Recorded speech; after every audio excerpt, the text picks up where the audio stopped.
En el video pasado ya analizamos la conducta criminal de Art, el payaso de Terrifier 1 y 2. Si no viste este video te lo dejo aquí arriba para que lo veas y sepas más o menos cómo es la dinámica de esta sección, donde analizaremos a diferentes criminales en base a sus características biológicas, psicológicas y sociales. Esto para poder determinar el nivel de peligrosidad del sujeto y demás índices criminológicos. El día de hoy es el turno de Edward Carver de la película de Recuerdos Perversos.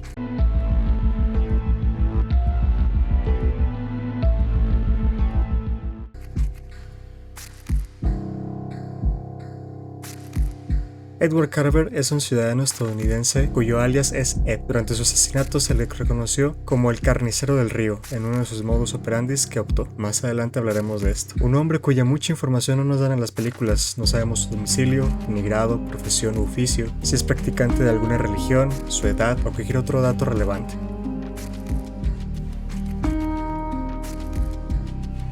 Por lo que vemos, el sujeto se ve clínicamente saludable, no existe ninguna incapacidad física, desconocemos antecedentes patológicos o antecedentes heredofamiliares, desconocemos enfermedades, desconocemos alguna dieta en específico, adicciones o si se encuentra bajo alguna medicación. Sin ningún otro tipo de información tales como cicatrices o tatuajes de relevancia criminológica.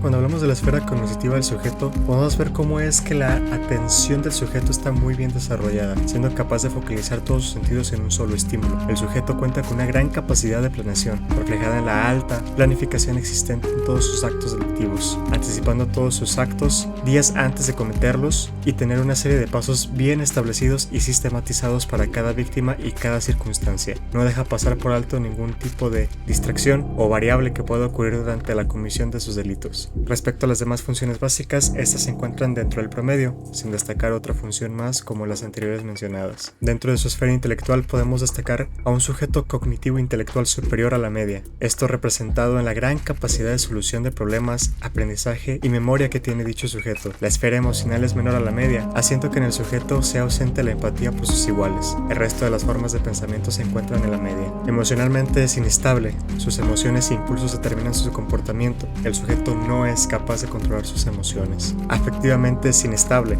El sujeto no representa vínculos afectivos con sus víctimas. Existe una falta de remordimiento en sus actos y falta de culpa de sus acciones. Se le considera violento con un gran rasgo de sadismo sexual. Cuenta con una gran capacidad de planeación y poco, sino nulo control de sus emociones e impulsos, haciéndolo una persona altamente agresiva. Cuenta con una baja tolerancia a la frustración, alta capacidad de demora, un bajo control de impulsos y una alta agresividad. No existe una introducción adecuada de las normas y valores. El sujeto actúa sin importarle las consecuencias, considerándose así una persona inintimidable. Ed presenta un egocentrismo afectivo y social, siendo el primero justificado en la satisfacción que le brinda que una de sus víctimas, Cheryl Dempsey, quede claro cómo ella es una esclava y él el amo, mientras que el segundo se ve cómo es que Ed da evidencia a propósito a la policía, incluyendo su casa con las cintas y Cheryl viva en esa casa, así como es que regresa a la casa de Cheryl para dar el pésame y ofrecer ayuda a la madre de su víctima sabiendo que le reconocían. Durante el análisis se encuentra una característica de explosivo intermitente, que son episodios repentinos de conductas agresivas y violentas.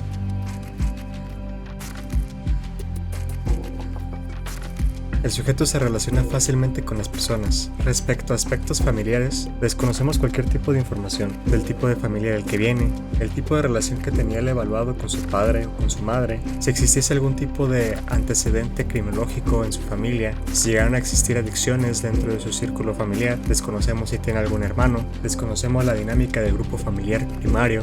De igual forma desconocemos cualquier otro tipo de aspecto sobre sus amistades, conductas parasociales. Lo único que podemos intuir en base al análisis de los crímenes es que le hace feliz el sufrimiento de las personas y el reconocimiento de poder por parte de sus víctimas. El sujeto sí se considera violento, esto visto en el primer asesinato que nos da la película, de cómo es que le advierte a la niña cómo es que existen personas peligrosas, haciendo alusión a sí mismo.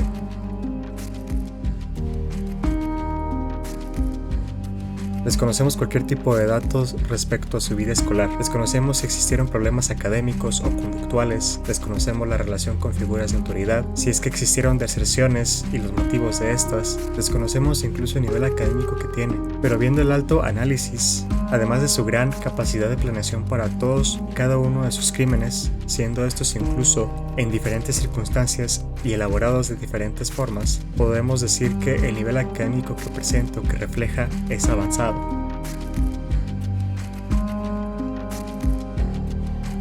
Desconocemos cualquier tipo de información sobre este sujeto, no sabemos a qué edad inició su actividad laboral, desconocemos la ocupación del sujeto a análisis, desconocemos cualquier tipo de relación con sus figuras de autoridad, con sus compañeros, si existe o no estabilidad laboral, si existen o no desempleos y sus motivos.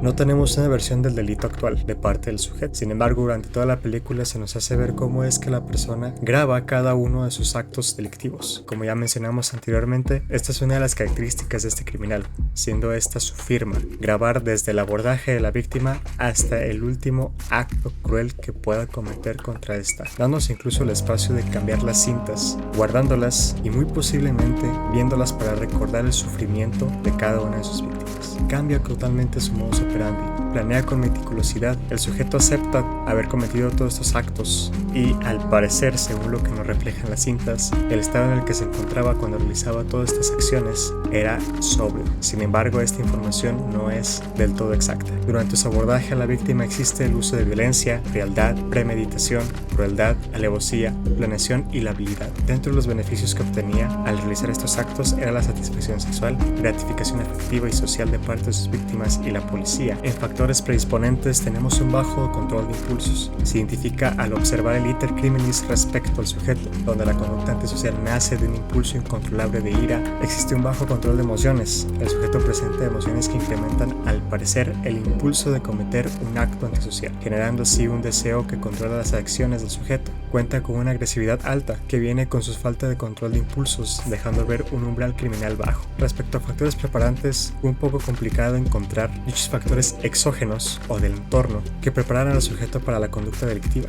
ya que no se nos deja ver mucho sobre sus acciones delictivas. Sin embargo, la poca o nula sospecha de las personas ante él y su gran adaptabilidad social y capacidad de manipulación, siempre pasando por desapercibido, es algo notorio en cada uno de sus crímenes, dejándose ver como una persona común y corriente, una persona social. Debido a que el sujeto prácticamente contaba con un modus operandi para cada una de sus víctimas, dentro de los factores desencadenantes existe el cumplimiento de estos mismos modus operandis. Abordar cada uno de los pasos previamente planeados es cuando únicamente se da la acción de delito. Puede verse cómo es que, si su plan no sale como lo planeado, espera y formula una nueva estrategia para concretar con las conductas antisociales. Pero el sujeto no genera estas conductas hasta que se cumple cada uno de sus pasos.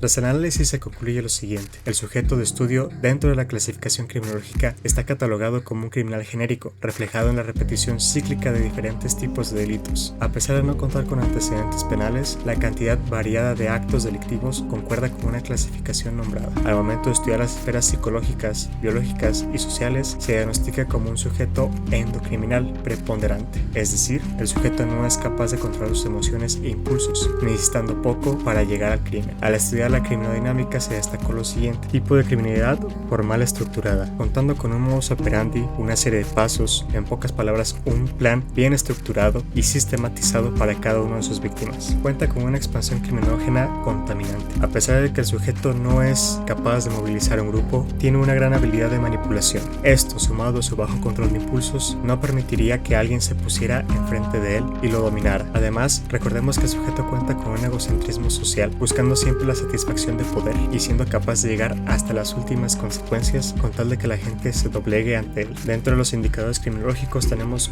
una capacidad criminal alta, adaptabilidad social alta y por último un índice de estado peligroso, en otras palabras, peligrosidad alta, tratamiento sugerido, intratable. Con eso damos por terminada el análisis de Edward Carver de la película de Poughkeepsie Tapes o Recuerdos Perversos en español. Si te gustó, háznoslo saber en los comentarios y te invito a que te suscribas porque el siguiente análisis criminal será de Michael Myers.